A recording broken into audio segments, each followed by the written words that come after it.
Happy Saturday, everybody. This is Terrence and Jill. Hey, how's it going? Happy New Year. Happy New Year. Happy New Year. Don't mind our mic. We got a mic on here. And so yeah. We just Happy New Year. Happy New Year. We were on our way out. We're still, house shopping, home hunting. And we was about to go out. But I told my husband, I said, or I tell Terrence, I said, well, first of all, thank you, Nina, for my shirt. Encourage you. I love the shirt. I'll put the link in the bottom. But anyway, we were about to go out, head out, and I was just scrolling through Instagram, and I was reminded that today is Sophia Ruffin's wedding. And if Yes. y'all don't know Sophia Ruffin, please go follow her. She has an awesome testimony. Um, if y'all follow me on a Savvy Servant and you've taken any of my training, I actually use her nonprofit ministry as one of my case studies.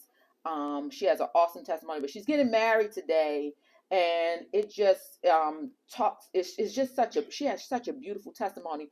But I was sharing the testimony with Terrence and how 2 years ago, back in 2021, she was dating this guy, and it was public. It was a public relationship. She was so happy. I believe it was like her first real relationship with a male, if you know her story.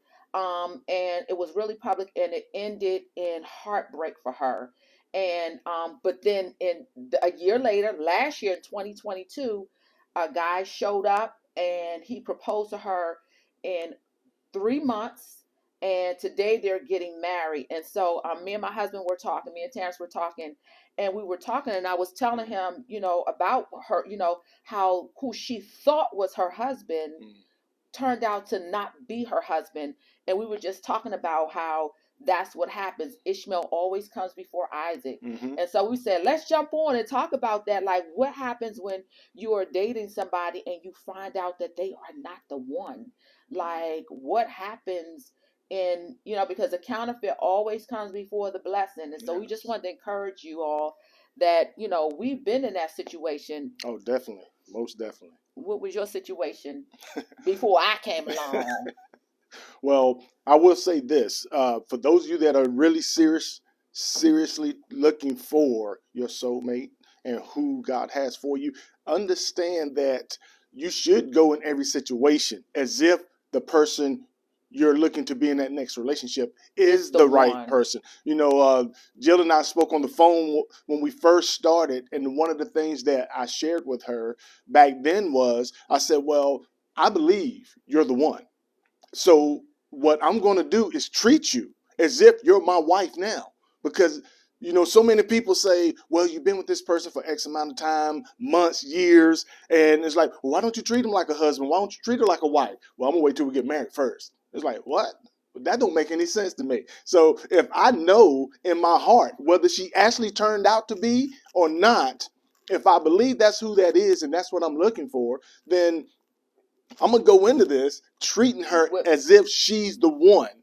And then if she's not, it'll reveal itself. Gotta reveal it later or something if I don't see it right then. So I'll go into every relationship like that. So the previous relationship just before Jill, the one, and it's nothing about this person other than the fact that she just wasn't the one. But one of the things she told me throughout our relationship, especially in the beginning, was how men treated her in the past and how she grew up always feeling like guys was dumping her pretty quick or breaking up with her pretty quick. They wasn't fighting for her basically. So the whole time, things aren't going well. Rather than me see the signs that God has given me that she may be a great person, but she ain't the one I have for you. I wasn't saying that. I was thinking, well, let me show her that I will fight for her. and you're different than the others. And I'm different from all the other guys. And I'm sitting here, and I mean, when I say that relationship went longer than it needed to go, I'm talking it went a year or so longer than what it needed because I kept thinking, well, she just hadn't learned the point yet, or I'm climbing an uphill battle, so to speak, and I just have to show her the next time and show her the next time. And I continue to miss God's messages to me saying, look, she's clearly not the one I have for you. I have somebody else for you. And I really prolonged and lengthened that relationship and went through a lot more drama than I had to go through before meeting my true queen. But it's just a sign to say, an example that for those of you that are out there that are with somebody and you thought they were the one and they turned out not to be, that's okay. It gets you just closer It just gets you closer to who you to need your to be Isaac. with, but it also maybe teaches you something that God needed to deal with you with before bringing that person for you. So don't look at it as a lost or you wasted years.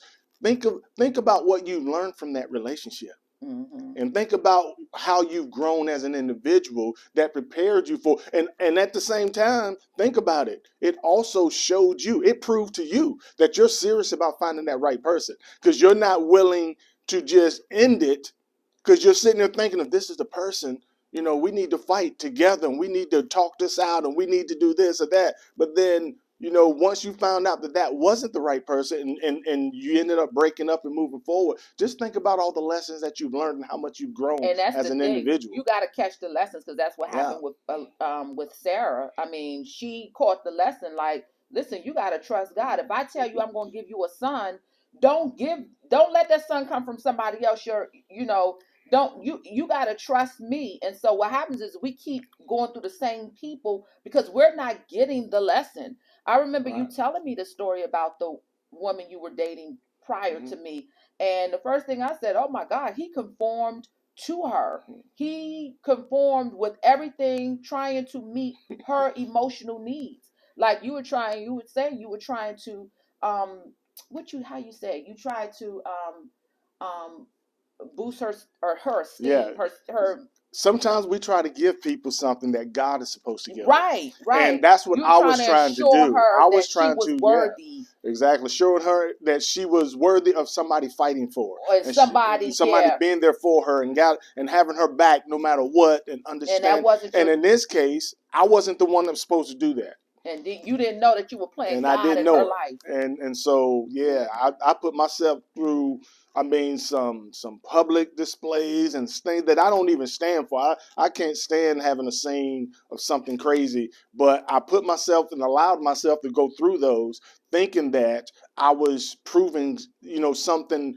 to her Her. that it wasn't my job to prove. Right. And I was telling about my previous relationship with this guy, and I thought everything. First of all, we bonded because we bonded. He and I bonded emotionally. We were both from the same hometown in New York. We had the similar same stories from our childhood, and we can relate to those, and so we connected like that, bonding over trauma. And so he and I were dating for a couple of months, and then it just ended.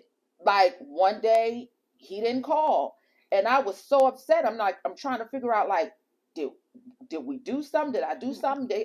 And it took me a while to realize you don't need closure for it. God closed the door. That's the closure you need, and keep on moving. And I don't even think, when I talk about my ex to Terrence, my exes to Terrence, that guy doesn't even come up. But he was clearly my Ishmael. He was my Ishmael. There's always going to be an Ishmael before Isaac. There's always going to be a counterfeit before the blessing. And so after I got the lesson, like, I don't need the closure from him, that God closed it. It was wiped it clean. And I think that it took a while, a couple of years between him and Terrence. But I was like, nah, I knew what to look for. I knew I'm not going to bond with somebody over trauma. I'm not, that was the lesson. Don't hook up with somebody just because you can relate to their story of the pit. Don't do Right. that. And so it took me a couple of years to figure it out and to grow and to learn and to heal. But yeah, so that's the message we wanted to give today. Like, Yeah. what happens when you think that person is one and they're not the one? What happens is it's okay. It's Get the okay. lesson and go on and expect who God has for you. Your Right. Isaac. Right. That's the lesson. Get who God has for you, because you don't want to prolong it and keep going through the same relationships, the same types of relationships over and over and over and over again, because you're missing the lesson. Keep it moving. Pray about it. Close it. God gives the closure, and keep it moving. All right. Absolutely. And you don't have to look at people as being bad people. Just know they're No, not meant for they you. just not meant. They're They just just not meant to Yeah, they be just the not one meant for for you. you. So, and that's what people do too sometimes. As we could have easily got to where we're hating each other. We're out here on social media, bad mouthing each other, our family. You don't have to go through all of that. It's not It ain't that necessary. necessary. It's He's not just not the necessary. one. You can just find out they're not Right. the one, understand that, and as a mature person, say, you know what, it's not meant for us to be together. Mm-hmm. Let's sever this, Yeah, and we we'll both can move change. on and make room for the person we're supposed to be with. Exactly, exactly, Absolutely. exactly. God is a one thing I know about God. He heals broken hearts. So, Absolutely. so yeah. So, we ain't relationship experts, as we always say. We ain't. We No. just here to encourage those who are in the waiting room, because that we've been through. All right. And I So, will say, he or she is coming for you. yes, They're already there. It's just God's it's timing. just a matter of it. Absolutely. Yep. Keep your faith, keep believing, keep Mm-hmm. moving forward, Yep. and your day will show. Your It's day will coming. show It's up. It's coming. coming. It prepare for it. It's coming. You seeing the signs. You're seeing testimonies. Oh, Absolutely. go follow Sophia Ruffin. Watch her story. It's tons and tons and tons of stories like this, including ours. That person, that man, or that if you're a man watching this, that woman is coming. It is coming. Absolutely. Prepare. Get rid of that emotional baggage, so that you won't attach to another person that's got that issue that you're carrying. Get rid of that and attach someone to someone in love, in pure love. And when you on your up, that's who you want to connect with. When you at your high self. All right. So that's Absolutely. it. We're gonna get out of here. We did this in 12 minutes. Hey, well, that's what's up. All It's right. just short, sweet, simple. So with that, we're gonna say you guys enjoy your weekend Yes. and look forward, because 2023 is gonna bring a lot of new things for every single person out there that Yep. wants it. Yes. Deuces. Deuces.